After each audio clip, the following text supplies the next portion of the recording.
السلام علیکم ورحمۃ اللہ وبرکاتہ۔ الحمدللہ رب العالمین والصلاة والسلام علی سید الانبیاء والمرسلین، اما بعد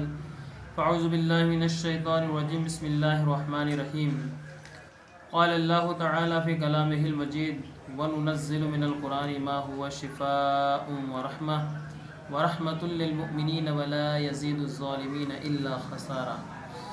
الصلاۃ والسلام علیک یا رسول اللہ وعلی آلک و صحابک یا حبیب اللہ۔ حضرات گرامی، اللہ عز و جل قرآن کی شان میں فرماتا ہے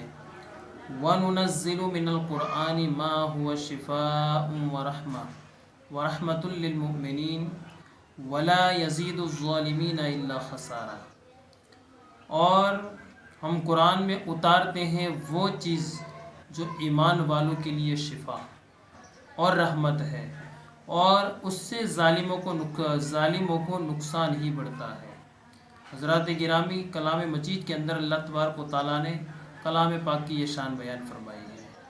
اور ایک مقام پر اللہ نے ارشاد فرمایا کہ اے لوگو، تمہارے پاس تمہارے رب کی طرف سے نصیحت آئی اور دلوں کی صحت اور ہدایت اور رحمت ایمان والوں کے لیے۔ ابھی ہم نے سنا کہ قرآن شفا ہے، اور اس شفا سے مراد یہ ہے کہ قرآن پاک قلبی امراض کو دور کرتا ہے، اور دل کے امراض اخلاق ذمیمہ، عقائد فاسدہ اور جہالت مہلکہ ہے۔ قرآن پاک ان تمام امراض کو دور کرتا ہے اور بدنی و جسمانی شفا کا ذریعہ بھی ہے۔ قرآن کریم کی صفت میں ہدایت بھی ہے، کیونکہ وہ گمراہی سے بچاتا اور راہ حق دکھاتا ہے، اور ایمان والوں کے لیے رحمت اس لیے فرمایا کہ وہی اس سے فائدہ اٹھاتے ہیں۔ حضرات گرامی، یہ آج میں آپ حضرات کے سامنے کلام پاک کی شان بیان کر رہا ہوں، اس لیے کہ مسلسل ہم 2 یا 3 دن سے شب قدر کی فضیلت کے بارے میں بات کر رہے ہیں، اور کلام پاک اسی شب قدر میں نازل ہوا، اور اسی کلام پاک کے حوالے سے اللہ تبارک و تعالیٰ نے فرمایا کہ یہی کلام ہے کہ جو مومنوں کے لیے شفا بھی ہے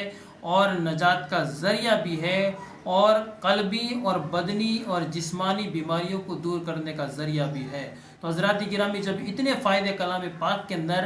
اللہ تبارک و تعالیٰ نے ہمارے لیے رکھے ہیں، تو یقینی طور پر ہمیں اس سے فائدہ اٹھانا چاہیے، اور صحیح معنوں میں بتایا گیا کہ ایمان والے ہی اس سے فائدہ اٹھاتے ہیں۔ تو ذرا غور کرے کہ جو اس سے قلبی لگاؤ رکھے گا، محبت رکھے گا، اور اس کی تلاوت کر کے اپنے آپ کو مشرف کرے گا، تو صحیح معنوں کے اندر اللہ تبارک و تعالیٰ اس کے تلاوت کرنے والوں کو ضرور اس کا فائدہ پہنچائے گا۔ تو حضرات گرامی، آئیے میں آپ کو بتاؤں کہ کس طرح کلام پاک کی تلاوت سے اور کلام پاک سے قلبی بیماریاں بھی دور ہوتی ہے، گناہوں سے چھٹکارا بھی ملتا ہے، اور نیکی کا راستہ بھی مسلمانوں کو ملتا ہوا نظر آتا ہے۔ حضرت سیدنا فضیل بن عیاض رحمۃ اللہ تعالیٰ علیہ سے پوچھا گیا کہ اے فضیل، آپ ڈکیٹی سے راہ ہدایت پر کیسے آئے؟ تو آپ نے جواب دیا کہ حسب معمول ایک دن میں ڈاکہ ڈالنے کے لیے نکلا، شیطان مجھ پر غالب تھا، چنانچہ میں قتل و غارت گری اور سواریوں کو پریشان کرنے چل پڑا۔ میں تاریکی کے پردوں میں چھپا ہوا آ رہا تھا، اچانک ہدایت کی توفیق کی جگہ مجھ پر ظاہر ہوئی۔ وہ یوں کہ ایک قاری قرآن پاک کی تلاوت فرما رہے تھے، الم یأن للذین آمنوا ان تخشع قلوبہم لذکر اللہ، کہ کیا ایمان والوں کو ابھی وقت نہ آیا کہ ان کے دل جھک جائیں اللہ کی یاد کے لیے؟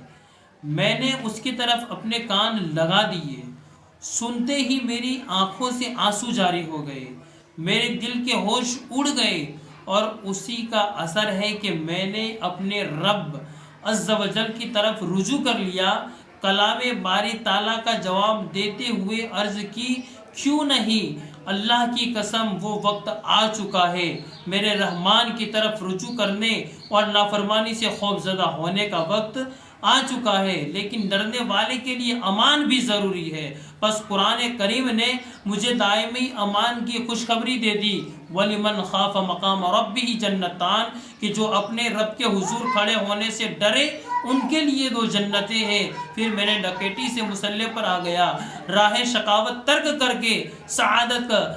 راستے پر پلٹ آیا اور اس کے دروازے رحمت پر فقیر بن کر کھڑا ہو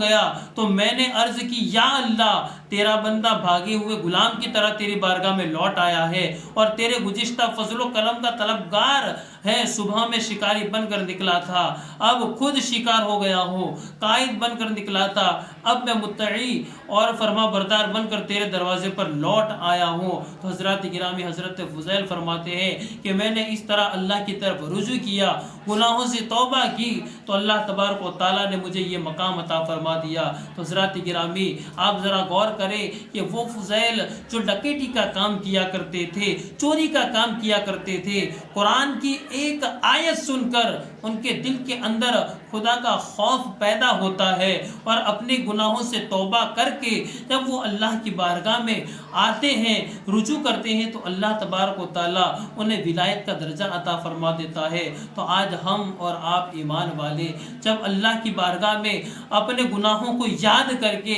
کلام پاک کی تلاوت کر کے اور کلام پاک کا وسیلہ دے کر اگر ہم دعا کریں گے تو صحیح معنوں میں اللہ ہمارے پچھلے گناہوں کو معاف بھی فرمائے گا اور قرآن پاک کی برکت سے ہم پر رحم و کرم کی نظر بھی فرمائے گا۔ دعا کرتا ہوں اللہ تبارک و تعالیٰ کی بارگاہ میں کہ اللہ تبارک و تعالیٰ تمام مسلمانوں کو کلام پاک کی برکتیں لوٹنے کی توفیق رفیق عطا فرمائے، کلام پاک کی تلاوت کرنے کی توفیق رفیق عطا فرمائے اور اس کے فرمانوں کے مطابق زندگی گزارنے کی توفیق عطا فرمائے۔ السلام علیکم ورحمۃ اللہ وبرکاتہ۔